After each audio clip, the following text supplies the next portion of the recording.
Olá pessoal, sejam bem-vindos ao canal. Não esqueça de deixar um like e seguir o canal para vocês receberem aí as notificações, ativa o sininho e as próximas aulas vocês vão ficar sabendo e podem assistir logo que eu postar. Beleza? Nós estávamos discutindo a associação de capacitores, vamos continuar com esse assunto. Então, bora para a aula, vai! Em um circuito elétrico com vários capacitores, as perguntas são: o que acontece? Como analisar esse circuito? Como determinar o comportamento de cada capacitor? E como determinar o comportamento do circuito como um todo? Para capacitores em paralelo, nós temos as seguintes características. Atenção! Os capacitores estão instalados de forma independente. Isso significa que se nós removermos um capacitor da associação, os outros continuam ligados, continuam funcionando normalmente. A DDP é constante, isso significa que a DDP no primeiro capacitor é igual a DDP no segundo, que é igual a DDP no terceiro capacitor.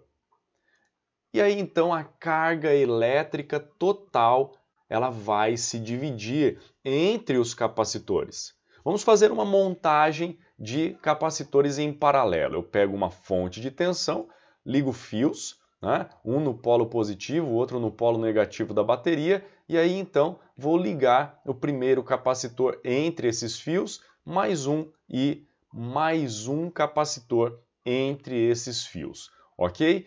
Isso faz com que os capacitores comecem a armazenar energia por meio do acúmulo de cargas elétricas. Veja, as placas que estão ligadas ao polo positivo da bateria vão começar a perder elétrons.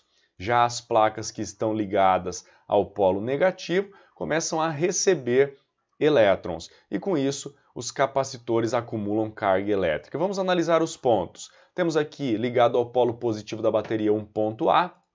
Não passei por nenhum capacitor. Mantenho o nome do ponto e mantenho. Agora, se eu atravessar o capacitor, eu troco o nome do ponto, temos aí um ponto B e aqui eu posso manter o nome dos pontos, ok? Veja que todos os capacitores estão instalados entre os pontos A e B. Isso significa que a tensão para eles é a mesma, ok? Então, elementos instalados entre pontos com os mesmos nomes, no caso AB, AB, AB, têm a mesma tensão elétrica, beleza? E aí, então, o capacitor 1 perde um elétron aqui, ganha um elétron aqui, fica com uma carga Q1. O capacitor 2 com uma carga Q2 e o capacitor 3 com uma carga Q3. Beleza? Eu quero determinar quanto é essa carga elétrica em cada capacitor. Para isso eu faço o Kiko, beleza? Q1, C1, U. Q2, C2, U. Q3, C3, U.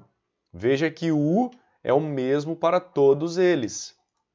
Podemos trocar esse circuito complexo por um circuito mais simples, que seja equivalente ao circuito complexo, composto apenas por uma fonte de tensão e pelo capacitor equivalente, CP. Quem é CP? Vamos pensar. Posso aplicar o Kiko aqui, sendo que esse capacitor equivalente ele vai armazenar uma carga elétrica total. Essa carga elétrica total ela pode ser obtida por CP vezes U, a capacitância do capacitor equivalente vezes a DDP total. Ou nós podemos lembrar que se a carga total se divide entre os capacitores, a carga total também é a soma das cargas elétricas, Q1 mais Q2 mais Q3. Eu tenho o Q, está aqui, eu tenho Q1, Q2 e Q3 estão aqui. Então, substituindo os resultados nessa expressão, nós podemos agora dividir tudo por U e temos que o capacitor equivalente pode ser determinado por CP, que é igual a C1 mais C2 mais C3. Em paralelo, a gente soma as capacitâncias, beleza? Então veja aqui, o resultado dos capacitores e dos resistores é o contrário. O que nós tínhamos para resistores em série é o que nós temos para capacitores em paralelo, ok? Bom, pessoal, se nós temos a soma das capacitâncias aqui, então você deve lembrar que as capacitâncias somadas vão dar um resultado maior que o maior capacitor da associação. E para N capacitores iguais, nós podemos fazer N vezes a capacitância de um deles. Beleza? Bom, pessoal, em paralelo a capacitância aumenta maior que o maior capacitor da associação. Um ótimo estudo a todos. Até a próxima. Tchau, tchau.